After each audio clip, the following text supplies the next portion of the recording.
It sounds like something straight out of a fairy tale, but in northern Sweden stands a hotel that's rebuilt from scratch every single winter, only to melt away when spring arrives.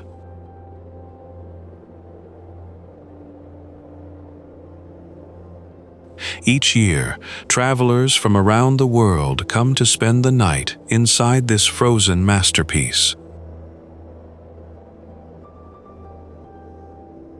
No two rooms are ever the same.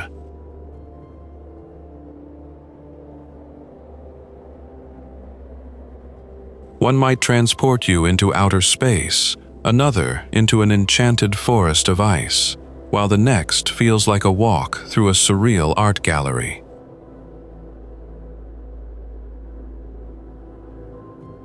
Everything around you, the walls, the bed, even many of the decorations, is sculpted from crystal clear ice or densely packed snow.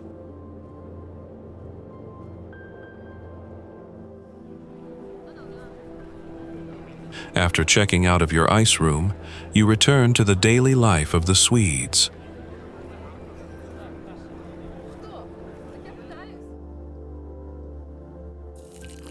Gather with friends over hot cups of coffee and watch the people go by.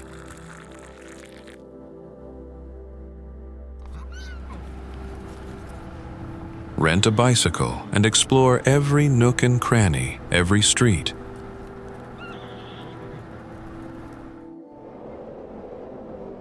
Every winter here, an entire hotel disappears into a river, and then someone builds it again.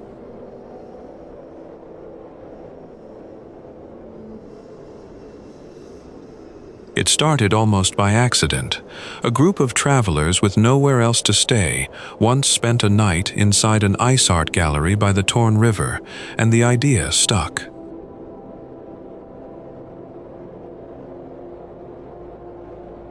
Jukkasjärvi sits about 200 kilometers north of the Arctic Circle, in Swedish Lapland.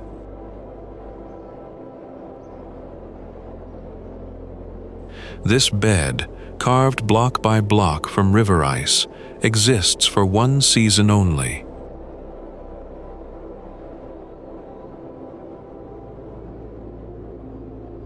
Nothing here is meant to last.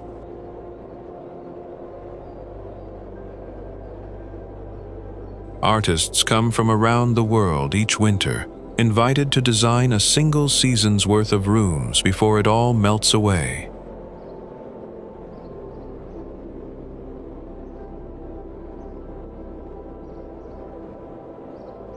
This sculpture was shaped by hand from Torn River ice, the same water that will eventually take it back.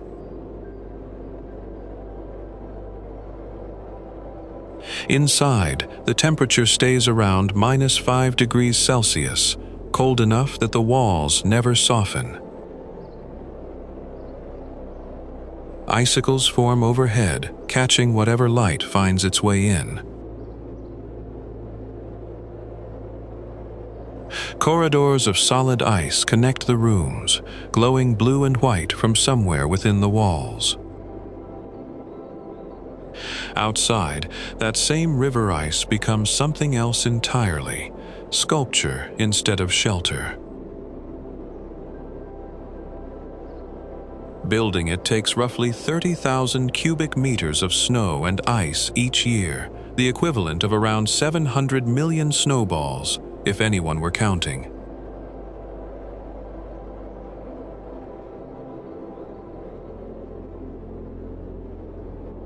About 1,000 tons of that is crystal clear ice harvested straight from the river outside the front door.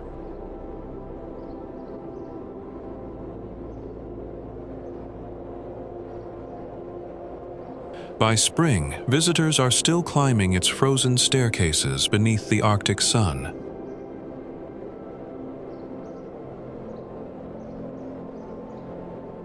Then it all melts, quietly, back into the river it came from, and next winter they start again.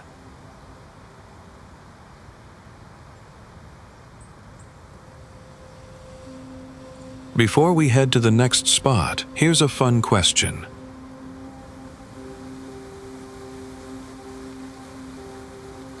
Which Swedish food is made of small balls of seasoned meat?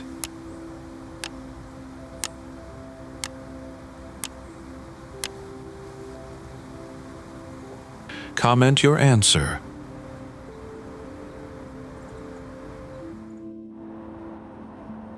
It's spread across 14 islands, tied together by 57 bridges, so wherever you stand, water is never far.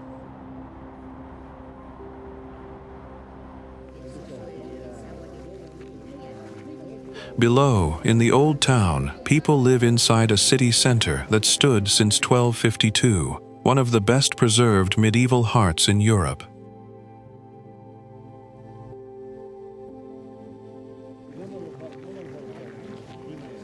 About 3,000 people still call these narrow streets home, alongside everyone just passing through.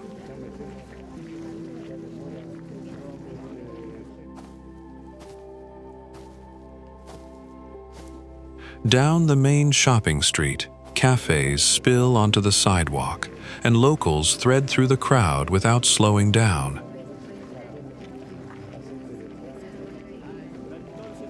Stortorget, the oldest square in the city, is where people just sit, on benches, on cafe chairs, at the edge of the old well, and watch the day go by.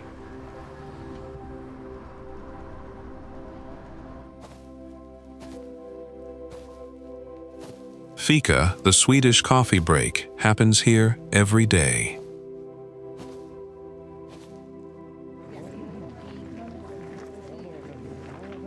Not a luxury, just something people build their afternoons around.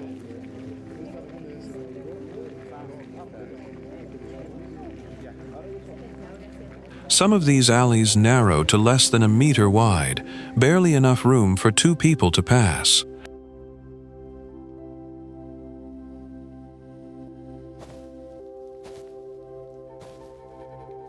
Even the Royal Guard runs on a schedule. The changing of the guard at the Royal Palace begins around 12:15 on most days, an appointment the whole city can almost set a clock by.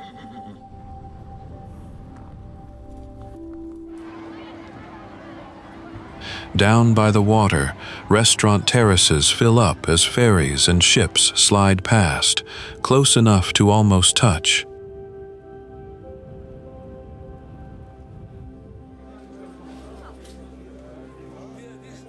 Nothing here asks to be noticed.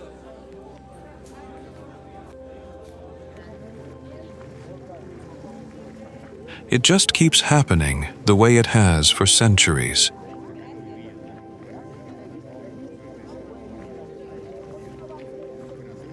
People still walk these same stone streets every day, to work, to fika, to nowhere in particular.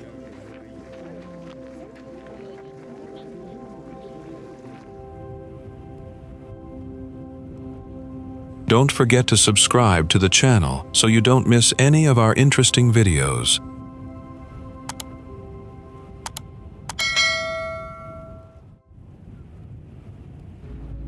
Visby looks like a medieval town that just never got around to modernizing. Red tile roofs, stone ruins, and a wall wrapping around the whole thing.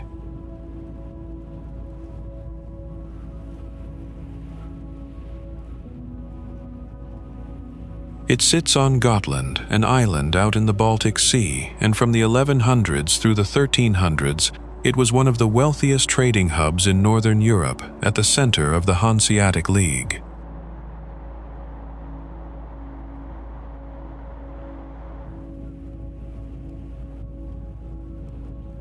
Locals still call it the City of Roses and Ruins. Both are exactly where you'd expect to find them.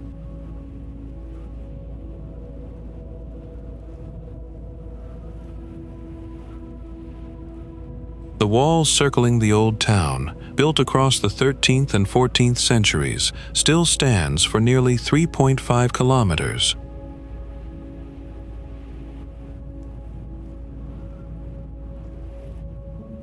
27 of its original large towers are still standing guard along the way, some sections rising more than 9 meters high.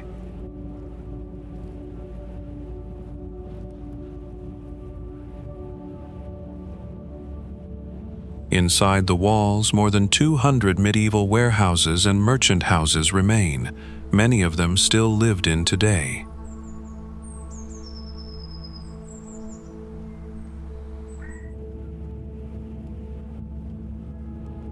The ruined churches scattered through town were simply left that way after Visby's decline, open to the sky instead of rebuilt.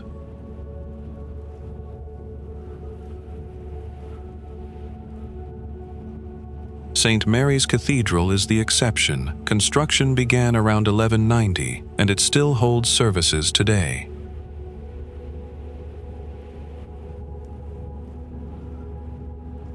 In 1995, UNESCO named Visby a World Heritage Site, calling it the best preserved fortified trading town in Northern Europe.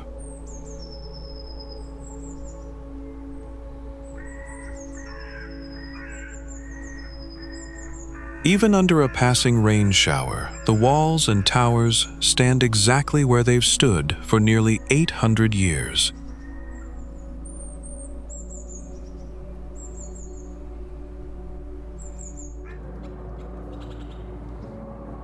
We worked really hard to make these videos, and of course, your support is a huge motivation. If you love us, you can scan the QR code here to buy us a cup of coffee.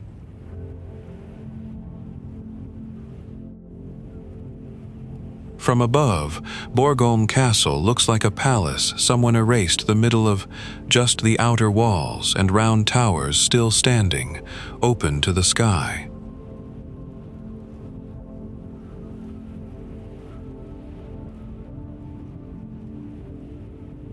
It sits on a limestone bluff on Öland, an island off Sweden's east coast, overlooking the Kalmar Strait.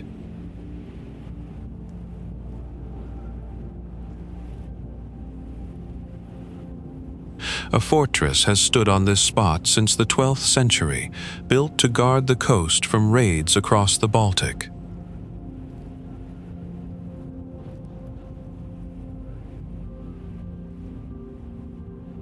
In the late 1500s, King John III rebuilt it into a Renaissance palace.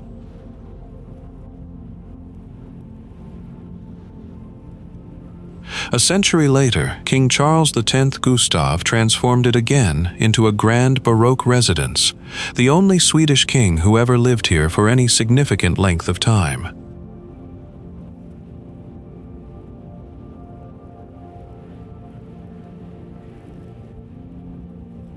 None of that survived intact.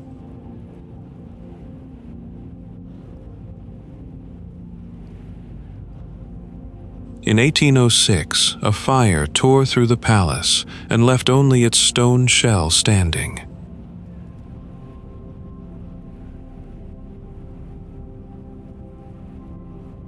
Walk through it now, and there's no roof, no floors between levels, just window frames staring out at open sky.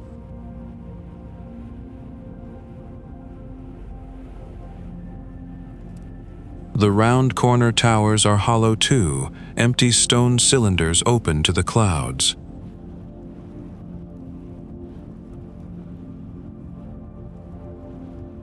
Locals call it Scandinavia's finest ruin, and from the air it's easy to see why. The outline of an entire palace, drawn in stone against the grass.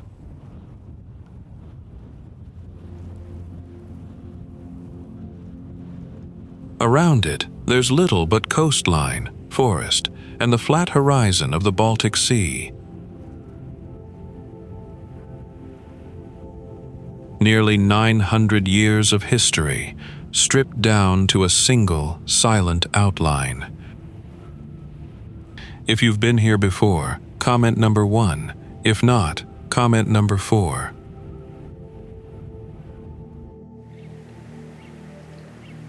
Karlskrona doesn't look like a city that was built for war, but that's exactly what it was.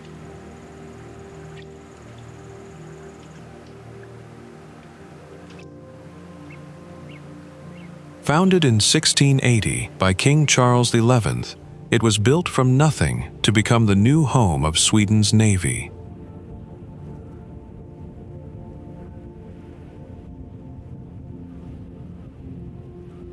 Out here, defense isn't hidden behind city walls.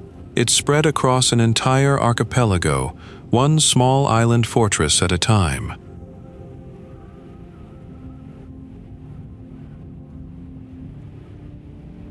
This stone tower, known as Godnat, was one of the last fortifications of its kind ever built in Sweden, completed in 1863.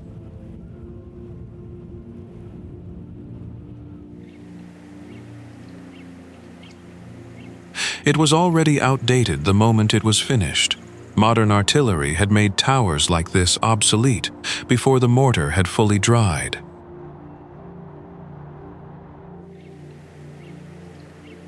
Later, it found a second life as a lighthouse, guiding ships instead of watching for enemy fleets.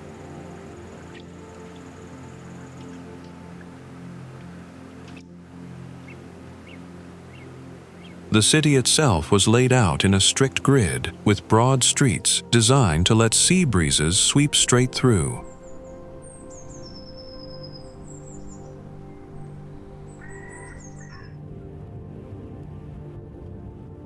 In 1998, UNESCO named Karlskrona's naval port a World Heritage Site, not for a single landmark, but for the entire planned naval city.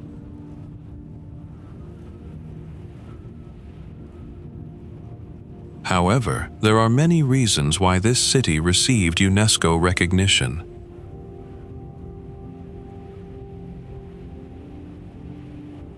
Which factor do you consider the most important?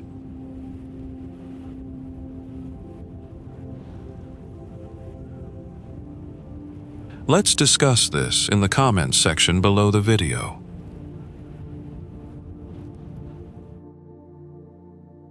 Inside this hall, the light stays deliberately low, so the ship becomes the only thing that truly commands your attention.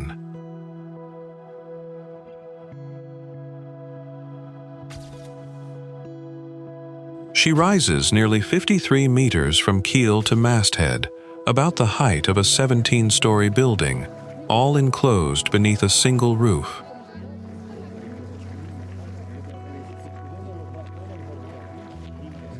"64 bronze cannons still line her gun decks, exactly where they were mounted nearly 4 centuries ago.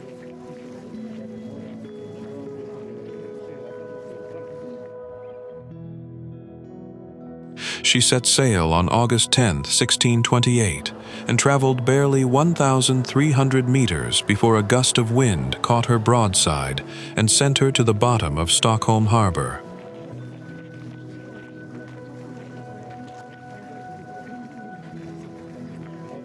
Of the roughly 150 people on board, around 30 never made it ashore.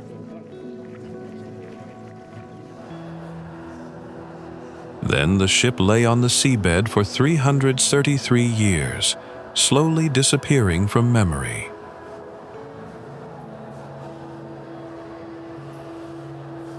When she was raised in 1961, an extraordinary 98% of the hull had survived, preserved by the cold, low-salinity waters of the Baltic Sea.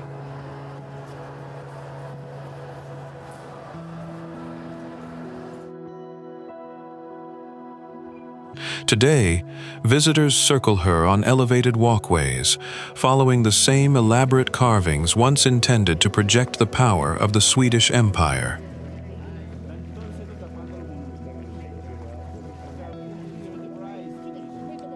A woman in a yellow jacket pauses beside an illuminated display, reading the story of what the sea preserved and what it claimed.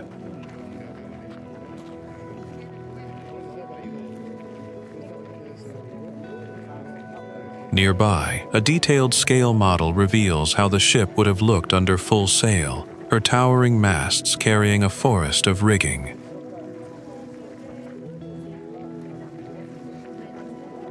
People stop beneath the towering stern, tracing the carved figures upward before instinctively reaching for their cameras.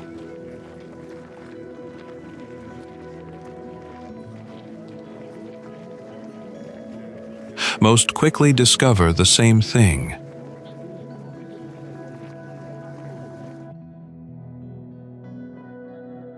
The ship is simply too large to fit into a single photograph.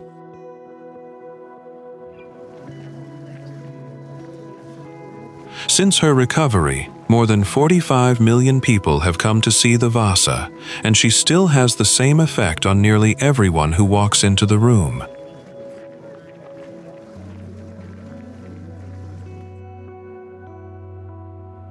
Which region are you curious about?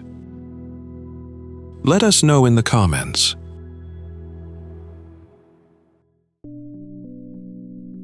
We'll see you there in the next video. Somewhere out here, past the horizon, Denmark becomes Sweden, and the only thing marking the change is a bridge.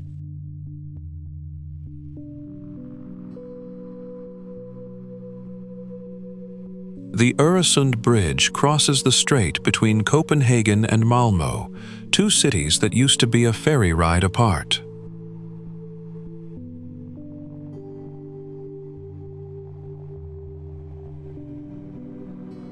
It opened on July 1, 2000, linking Sweden and Denmark by road and rail for the first time.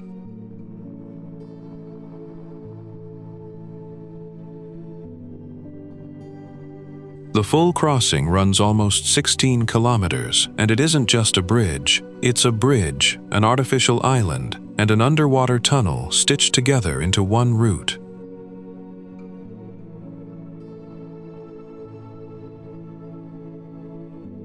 The cable-stayed bridge alone stretches nearly 7.8 kilometers, making it the longest combined road and rail bridge in Europe.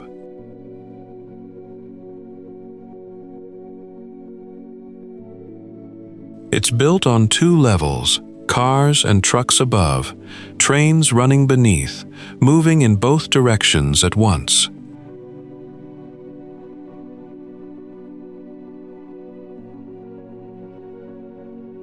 Partway across, the bridge simply ends and drops beneath the sea, continuing as the Drogden Tunnel for the rest of the journey into Denmark.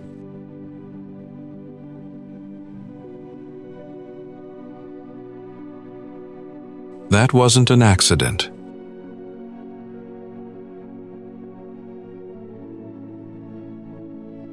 Engineers designed it that way to keep one of the world's busiest shipping channels open and to avoid the flight path of nearby Copenhagen Airport.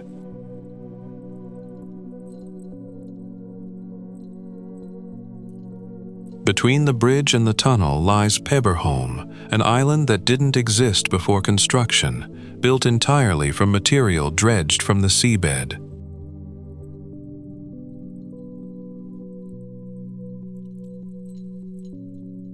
No one intended it to become anything more than rock and fill, but nature had other ideas.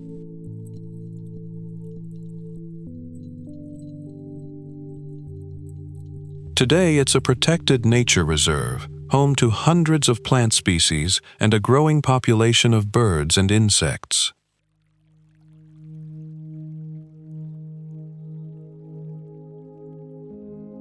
Sweden and Denmark each own exactly half of the bridge.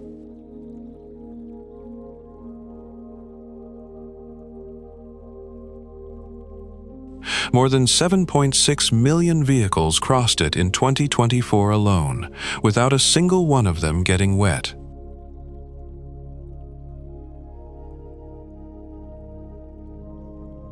What was once an hour-long ferry ride between two countries is now a 10-minute train journey across open water.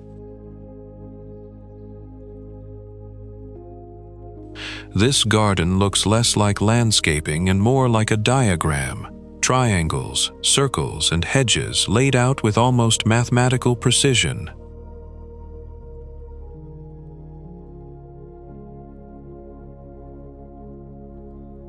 It belongs to Uppsala Castle, first built in 1549 under King Gustav Vasa as a defensive fortress overlooking the city.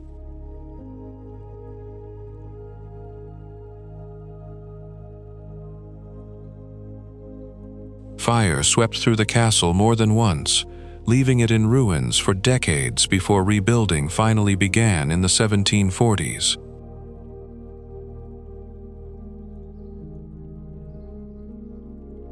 Around that same time, King Adolf Fredrik commissioned the garden you're looking at now, designed by architect Carl Horleman in the strict symmetry of the Baroque style.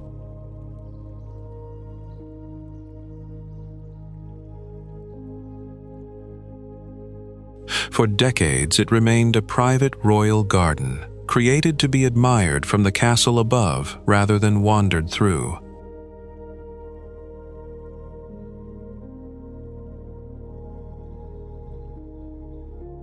Then, in 1787, King Gustav III gave it away, donating the entire garden to Uppsala University as its new botanical garden.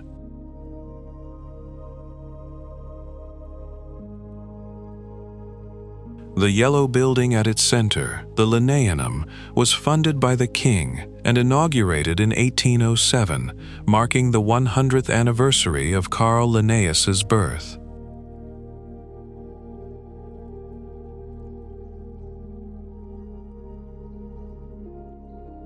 In 1974, a full restoration returned the garden to Horleman's original design, restoring the same precise geometry still trimmed into the hedges today.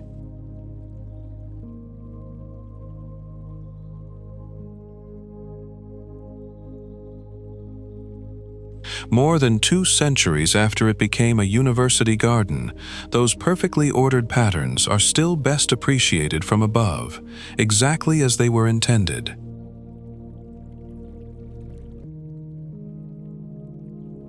Malmö doesn't really commit to one era. Walk a few blocks and you go from 16th century cobblestones to a twisting glass skyscraper.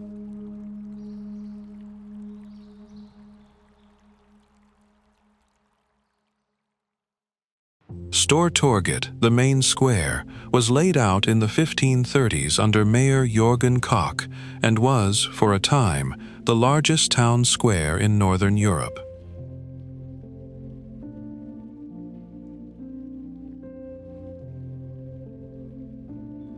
At its center stands a bronze statue of King Charles X Gustav, who secured this region for Sweden in 1658 and has watched over the square since 1896.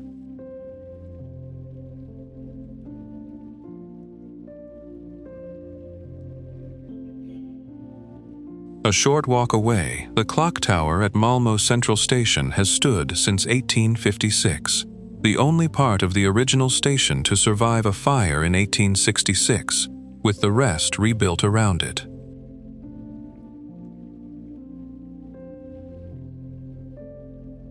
West of downtown, an old shipyard slipway found a second life as Stapelbädsparken, now one of the largest outdoor skate parks in Europe.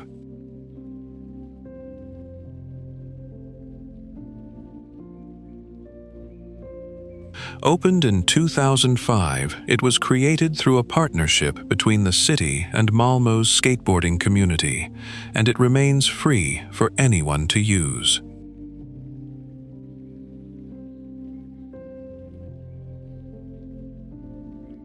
Follow the waterfront a little farther, and the skyline changes completely.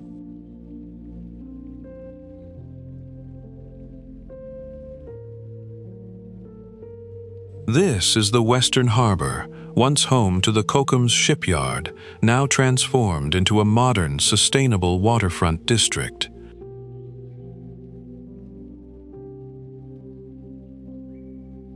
Rising above it all is the Turning Torso, Scandinavia's tallest building at 190 meters.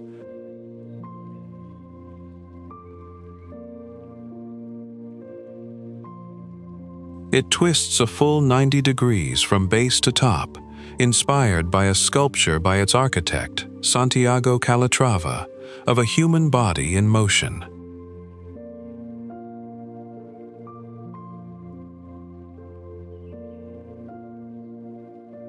Completed in 2005, it became the symbol of Malmö's transformation from an industrial port into one of Sweden's most recognizable modern cities.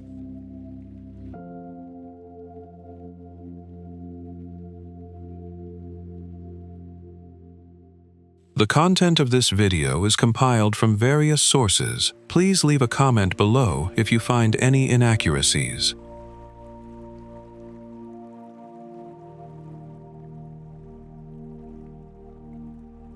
Lund is older than Sweden's claim to it. The city first appears in written history around the year 990, when it was still a Danish stronghold.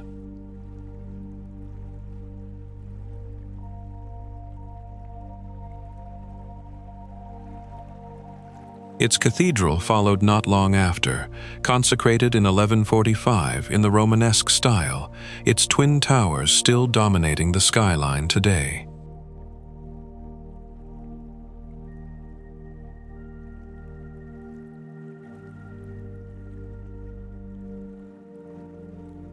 In 1103, Lund became the seat of the first archbishopric in Scandinavia, serving as the center of the Nordic Church for centuries.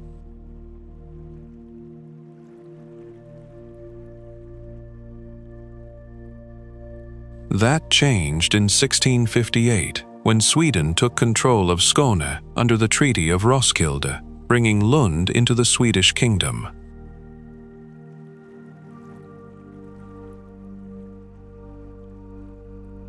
The new rulers moved quickly to strengthen their presence.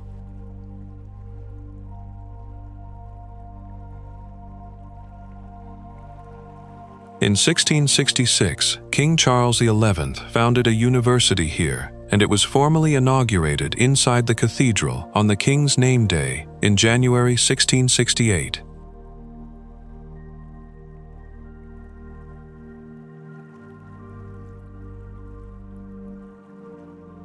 Today, Lund University is the second oldest university in Sweden, and its students still fill the same streets once walked by Danish clergy.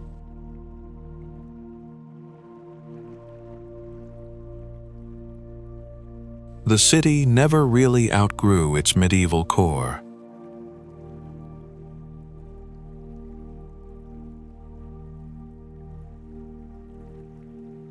Its narrow streets and red-tiled rooftops still follow the same pattern laid down centuries ago, with the cathedral's towers visible from almost every direction.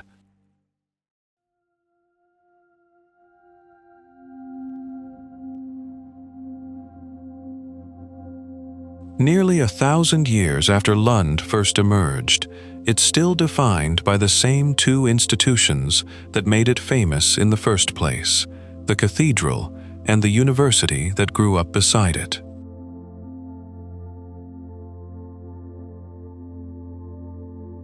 Helsingborg sits at the narrowest point of the Öresund, close enough to see Denmark on a clear day.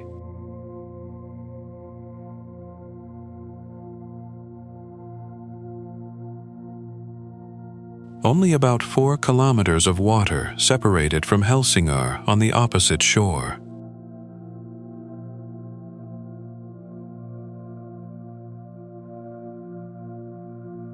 A ferry crosses between the two cities almost constantly. The HH route is one of the busiest international car ferry crossings in the world.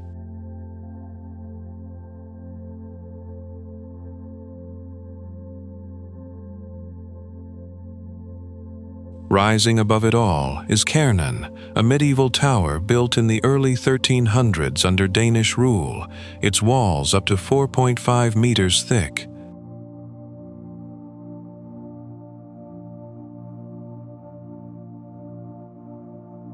It once formed the keep of a much larger fortress, where Danish kings watched over one of the most strategic waterways in northern Europe.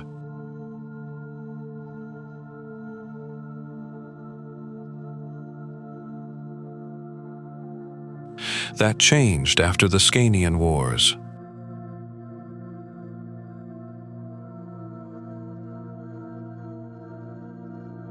In 1681, Sweden's King Charles XI ordered the rest of the fortress demolished, leaving only the tower standing as a lookout over the strait.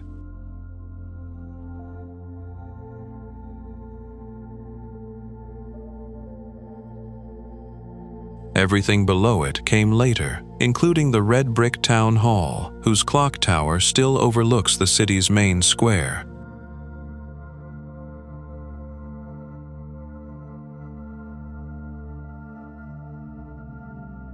Down at the waterfront, the harbor remains as busy as ever, with ferries, marinas, and modern glass-fronted apartments lining the shore.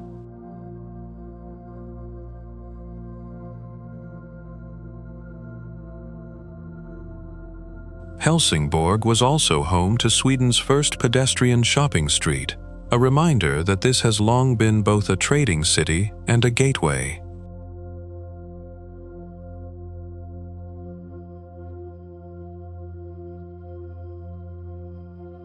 Locals call it the Pearl of the Öresund, a city shaped less by the land beneath it than by the narrow ribbon of water beside it.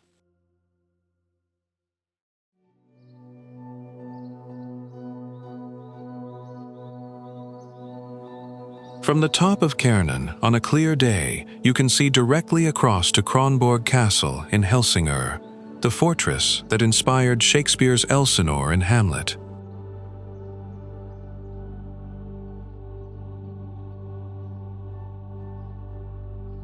Kalmar Castle began as a single round tower in the late 1100s, built to guard the narrow stretch of water between the Swedish mainland and Öland.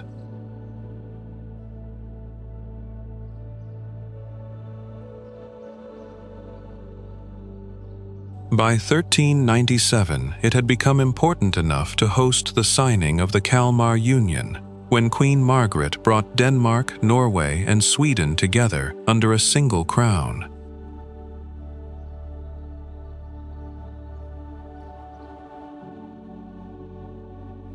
That union endured for more than a century, and Kalmar Castle remained one of its most important meeting places.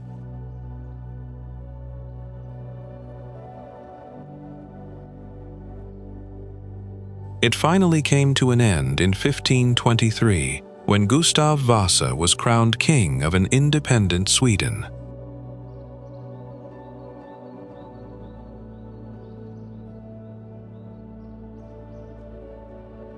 Gustav Vasa, together with his sons Erik XIV and John III, also transformed the castle itself.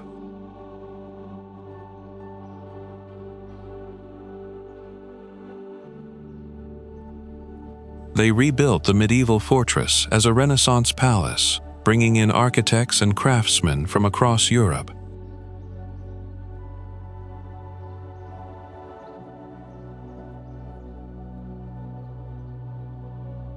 The round corner towers, the grand staircase, and the richly decorated interiors all date largely from that remarkable reconstruction.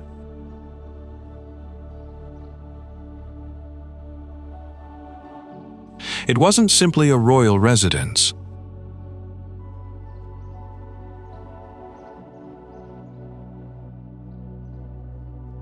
During the Kalmar War in 1611, the castle's governor surrendered it to Danish forces and was later condemned as a traitor.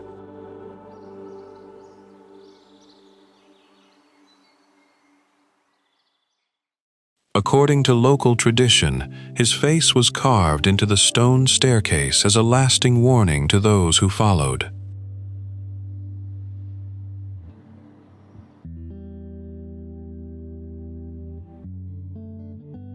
Surrounded by water and its broad moat, the castle looks almost unchanged through the seasons, whether reflected in summer sunshine or standing above an icy harbor in winter.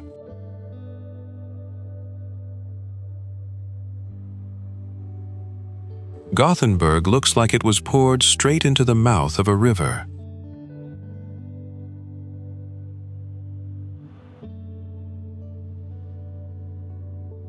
King Gustav II Adolf founded the city here in 1621, and he brought in Dutch engineers to build it.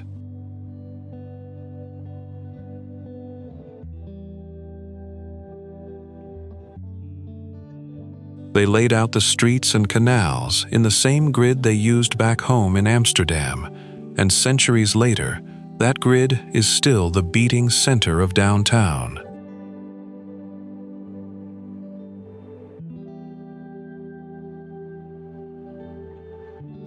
The water never really left.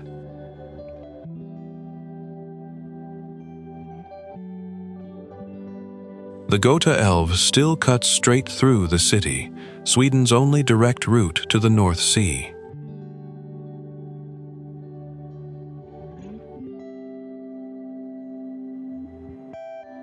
Trams have run through these streets since 1879, and today the network stretches over 100 miles of track, the largest in the Nordic countries.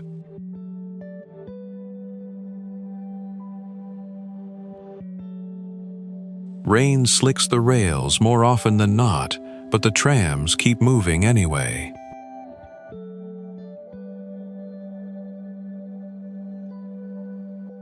Even the skyline holds a surprise, a candy-striped chimney rising over the rooftops, more sculpture than smokestack.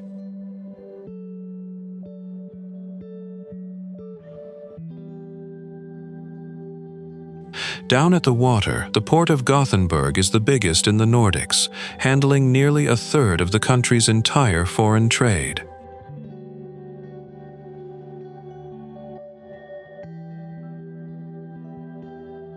The Öresund Bridge spans the river's mouth on towers 350 feet tall, its main cables stretching nearly 1,400 feet between them.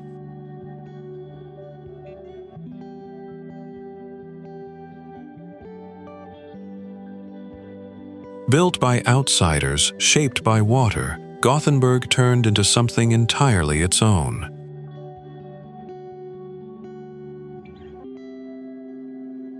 Kiruna is a town that's learning to let go of itself.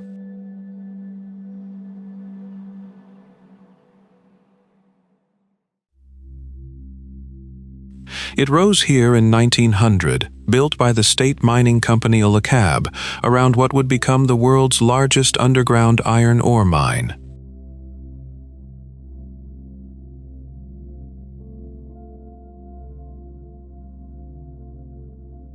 The mine had opened 2 years earlier, in 1898, and the ore body runs directly beneath the streets.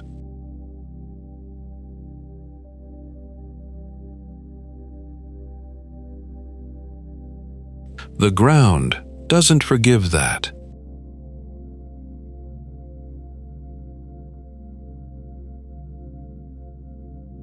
As the tunnels go deeper, cracks spread upward through the bedrock, so Kiruna is now moving its entire town center nearly 2 miles east, buildings, church, and all.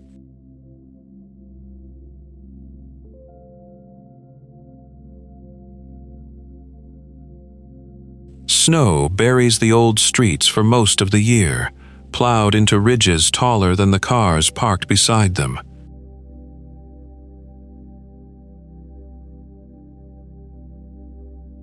This is Sweden's northernmost town, about 125 miles above the Arctic Circle, home to roughly 23,000 people.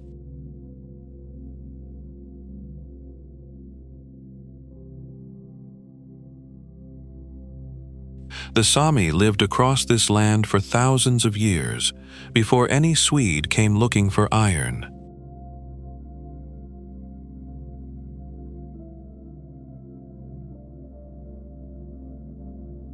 Out past the last apartment block, reindeer antlers hang over a cabin door, snowmobiles lined up in the snow.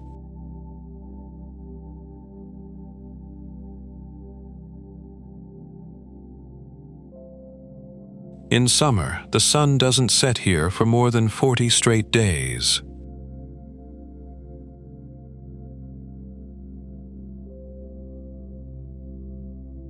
In winter, it barely rises at all.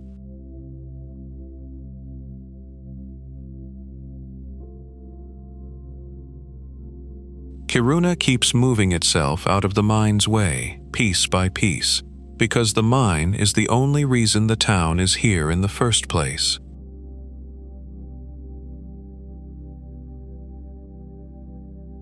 There's a hole in the clouds that never quite closes over Abisko, no matter what the weather is doing everywhere else.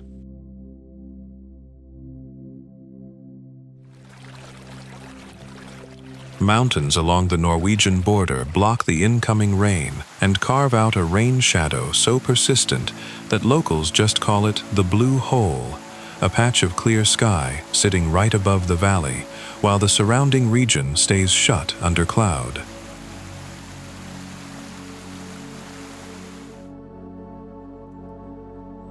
That's a big part of why this stretch of Swedish Lapland has become one of the most reliable places on Earth to watch the northern lights.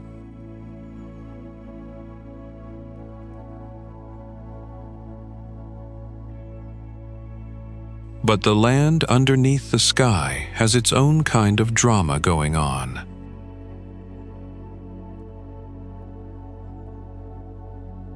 The Abiskojakka River cuts straight through solid rock here, slicing out a canyon with walls that drop away sheer on both sides.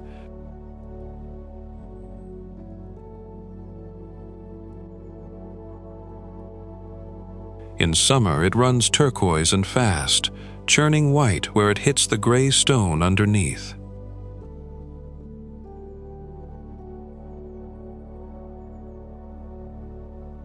Follow the river far enough and it opens out into Torneträsk, one of the largest lakes in all of Sweden.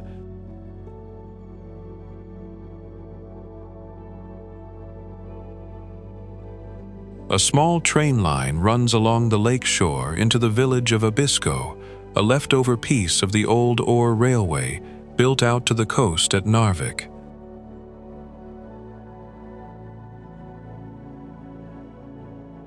This whole valley became a national park back in 1909, making it one of the very first in the country.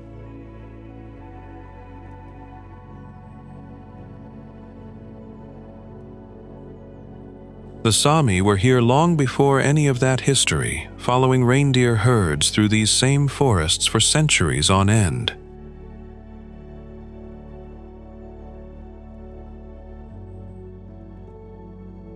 Their own name for the village, Abiskovu, translates to the forest by the great water.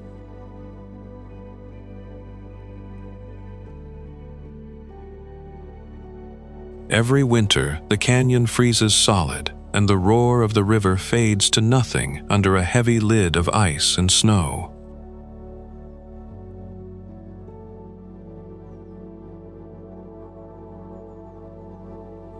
It's the same canyon and the same river in both seasons.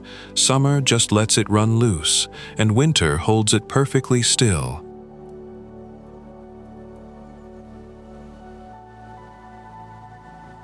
Fjällbacka's name literally means on the back of the mountain, and once you see the village pressed up against Vätterberget, that name stops sounding like poetry and starts sounding like a plain description.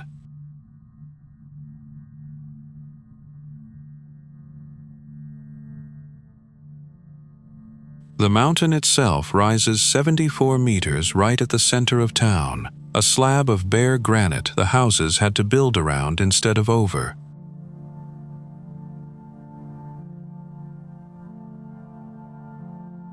A 200-meter crevice called Kungskliftan splits it clean in two, and it earned that royal name after King Oscar II came through on a visit back in 1886.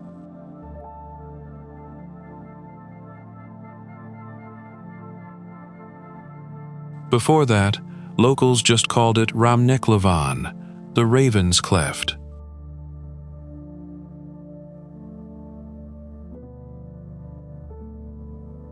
Astrid Lindgren's filmmakers later used that same crevice as a set piece for Ronja Rovardottir, sending the robber's daughter scrambling through the same rock people still climb today.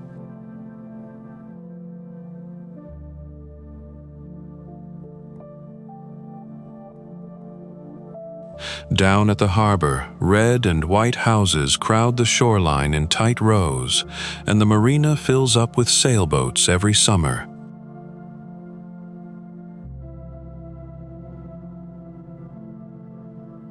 Ingrid Bergman used to call this place her paradise on earth, and she kept coming back for more than 20 summers to a small island just offshore.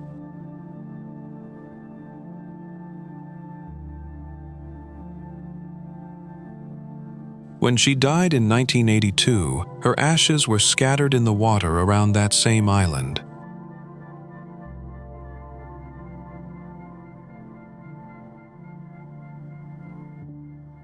These days, it's also crime writer Camilla Läckberg's hometown, and her novels send fictional detectives wandering the very same streets and cliffs the cameras once did.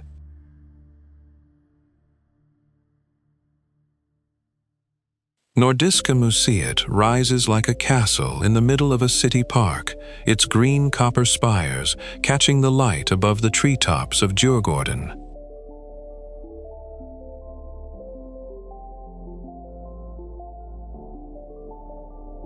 This is Stockholm's Museum Island, and the building sits right at the center of it, brick red against wide lawns that roll down toward the water.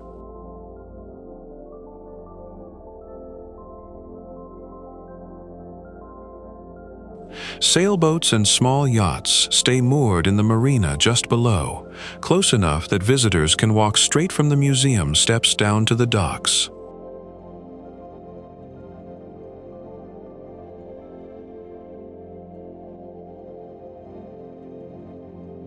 Depending on the season, the grounds around it look completely different. Bare branches and pale light in early spring, gold and rust-colored leaves piling up by autumn.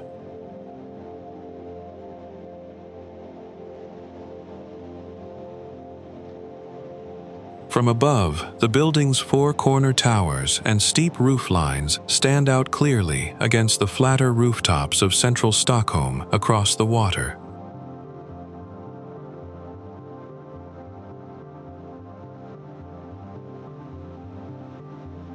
A short walk down the same waterfront, the rides and Ferris wheel of Gröna Lund amusement park spin against that same city skyline.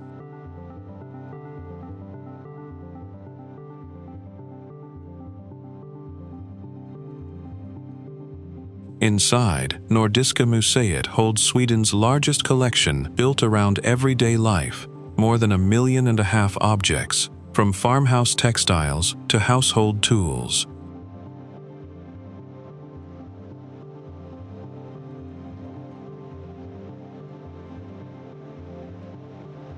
At the center of the main hall stands a massive oak statue of King Gustav Vasa, towering 6 meters over anyone who walks through the front doors.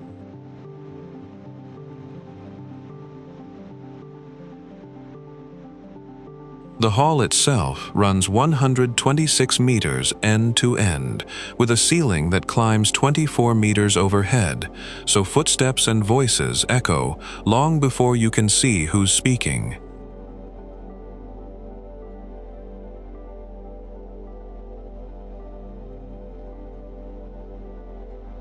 Around the museum, joggers and cyclists cut through the park paths, and trams and city buses roll along the road out front.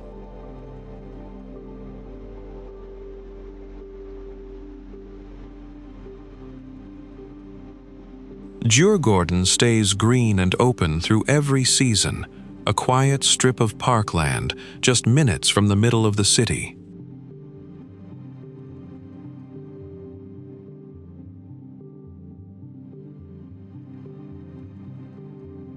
People come here for the museum itself, but just as many come simply to walk the grounds, sit by the water, or watch the boats drift in.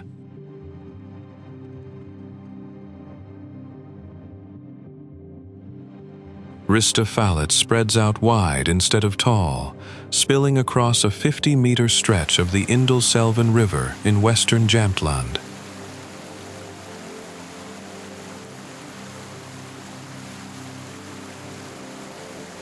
From above, you can see the whole shape of it at once. A wooded island splits the water down the middle, so no one standing on either bank ever sees the entire waterfall at the same time.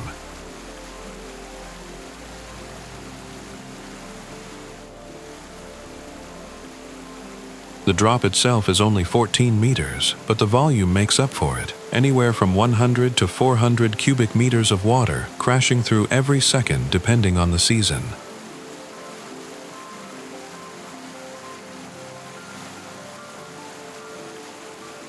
All of it sits inside a natural bowl in the landscape, curved like a giant amphitheater, carved straight into the forest.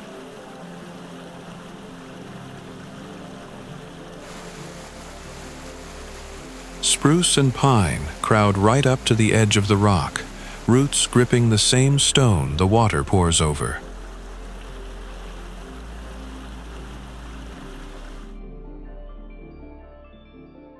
Downstream, the river slows and widens, curling past open farmland and a scatter of red wooden houses before disappearing back into the trees.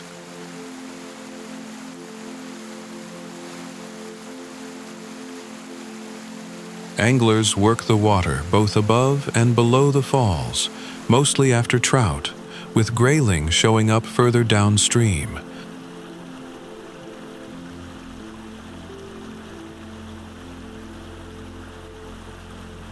A campsite sits close enough to the falls that visitors can hear the roar of the water right from their tents.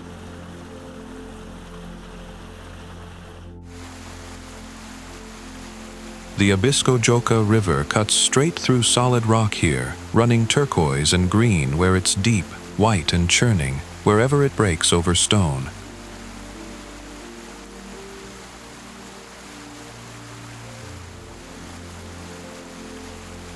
Steep canyon walls rise up on both sides, layered like stacked shelves of gray rock worn smooth by the current.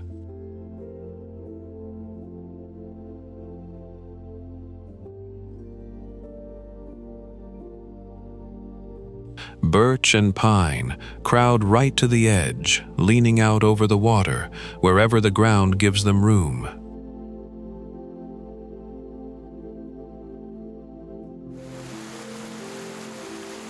A stretch of the Kungsleden Trail follows this same river through the canyon, so hikers walk within a few feet of the rushing water the whole way through.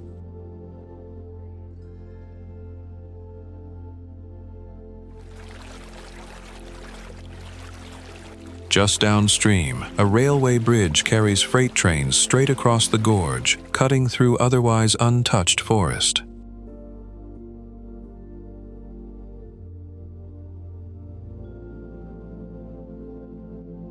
Further along, the river slows and widens, winding loose and quiet through the trees before it opens out into Tornaträsk.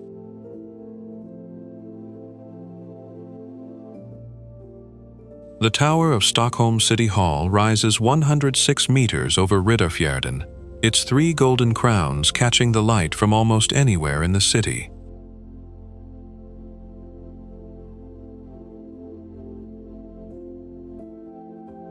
Those crowns are Sweden's national emblem, mounted right at the very top of the spire, visible from boats, bridges, and rooftops all across central Stockholm.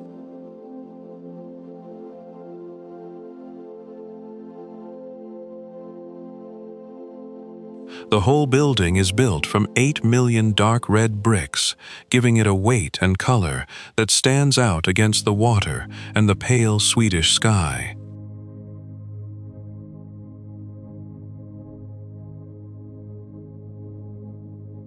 It sits right at the tip of Kungsholmen, brick walls dropping almost straight down into Riddarfjärden below.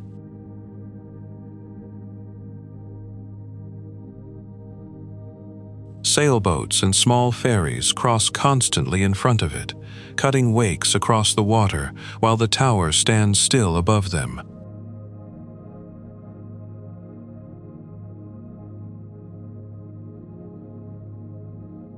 Every December 10th, the Blue Hall inside fills with more than 1,000 guests for the Nobel Banquet, one of the most watched dinners in the world.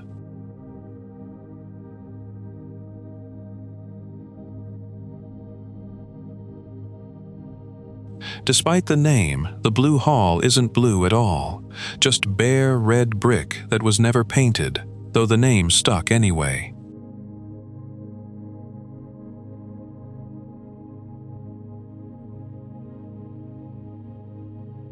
One floor above it, the Golden Hall glows with more than 18 million gold mosaic tiles covering every wall.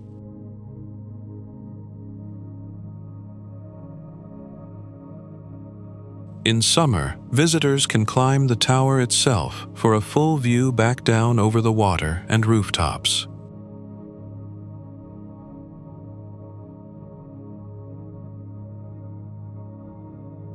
Inside the Blue Hall stands an organ with over 10,000 pipes, the largest of its kind anywhere in Scandinavia.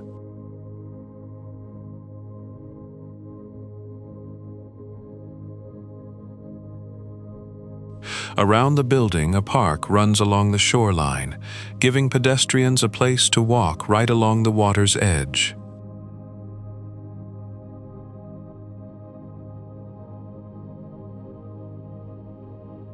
From across Riddarfjärden, the tower's silhouette stays the same, no matter which direction you're coming from. It's the one landmark that anchors the whole skyline.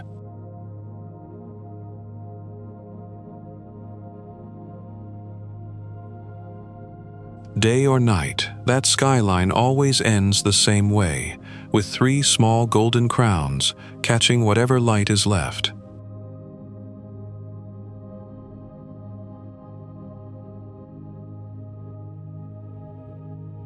At Fredriksdal, a horse-drawn plow still works the fields the old way, turning fresh brown soil in long curved rows right beside the windmill.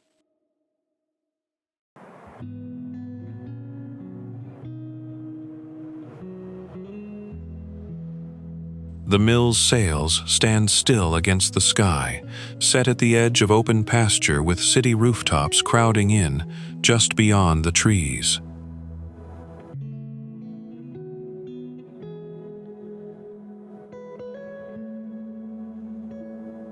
Nearby, the kitchen garden is laid out in tight geometric beds, rows of vegetables and herb boxed in by clipped hedges and gravel paths.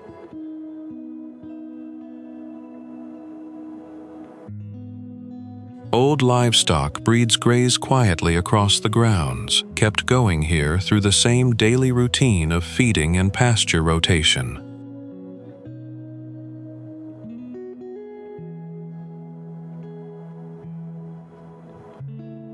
All of it sits right at the edge of central Helsingborg, with apartment blocks and busy streets visible just past the tree line.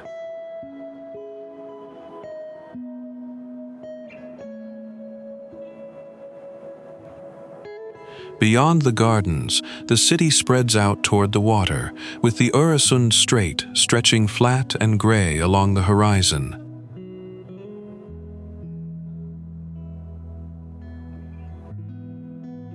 Ekholmen is one of the small islands that make up the city of Karlskrona, tucked into the water and linked to the rest of town by a single narrow bridge.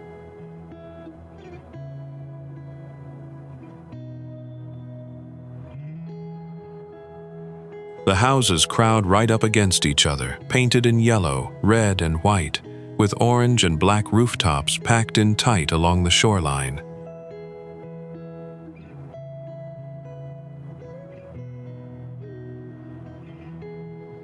Docks stretch out into the water on almost every side of the island, lined with private boat slips for the people who live here.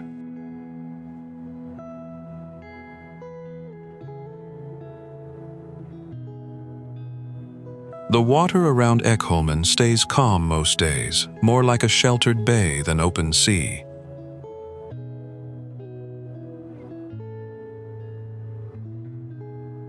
Across the water, the rest of Karlskrona spreads out along its own string of islands, all connected by bridges the same way.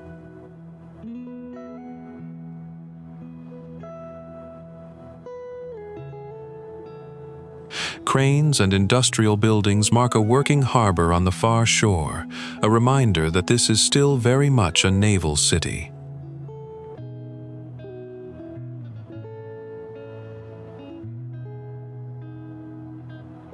Karlskrona's islands and shipyards together make up a UNESCO World Heritage Site, recognized for how the whole naval town still functions as one connected place.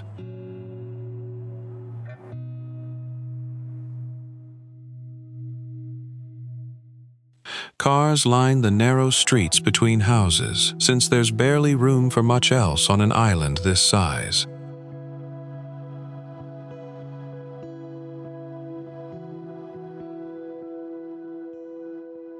People walk the footpaths that hug the water's edge, close enough to the docks to watch boats come and go.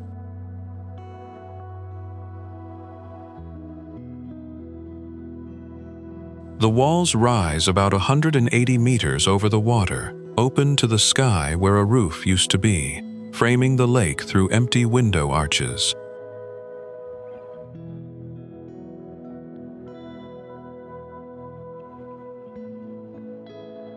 Brahehus stands as a bare stone ruin on the edge of a cliff, high above Lake Vättern near Gränna.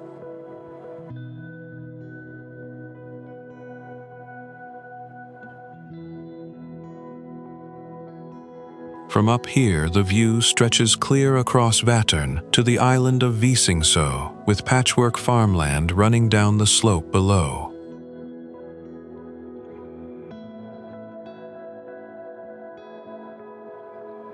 Right at the base of the hill, traffic moves steadily along the E4 highway, with a rest stop just a short walk from the ruin itself.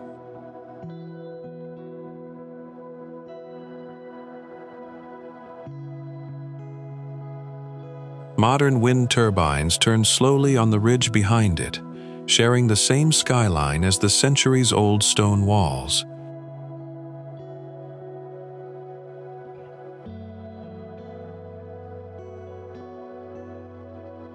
Visitors walk the paths around the ruin freely, drawn less by the building itself than by the open view it still commands over the lake.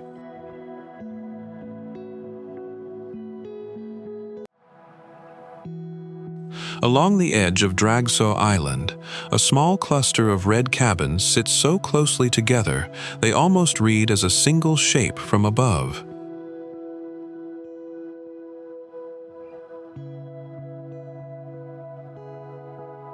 Every roof matches its neighbor, every fence follows the same line, as though the entire peninsula agreed on one design and never strayed from it.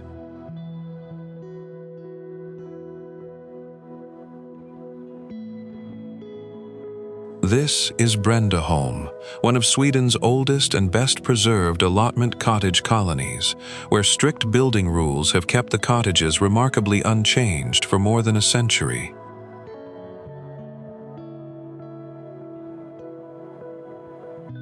In summer, the gardens fill with roses and apple blossoms, reaching almost to the water's edge.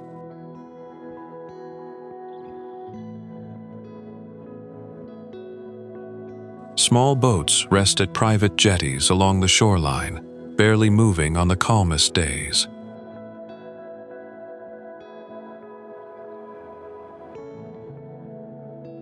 Then the seasons turn, and frost settles into every corner of every rooftop, the familiar red gradually disappearing beneath a soft blanket of white.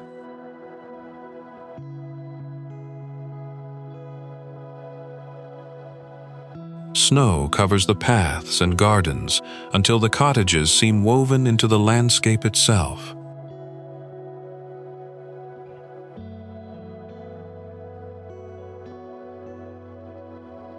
From the air, the whole colony forms a pattern so orderly it almost looks planned on paper.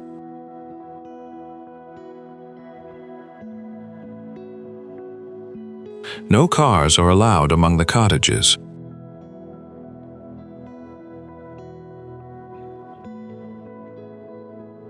Only narrow footpaths connect the homes, preserving a quiet that's become part of Brandaholm's character.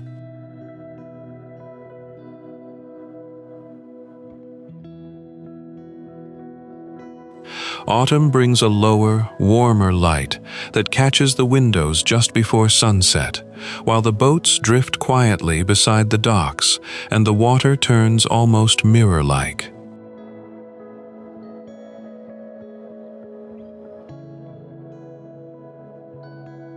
Season after season, the cottages remain exactly the same.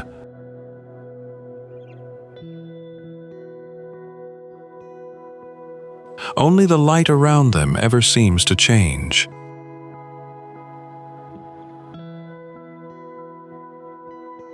Sweden is a destination that proves unforgettable journeys don't have to be loud to leave a lasting impression.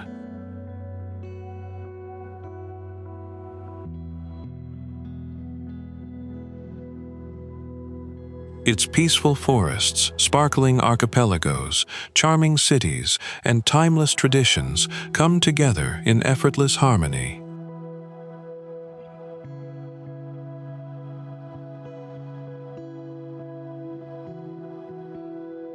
Every season offers a different perspective, from endless summer days to magical winter nights beneath the northern sky.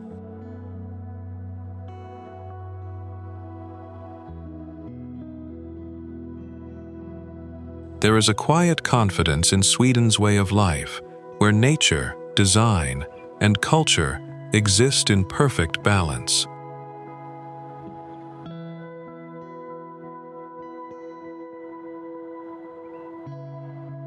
As your adventure draws to a close, you leave with a renewed appreciation for simplicity, beauty, and the art of slowing down.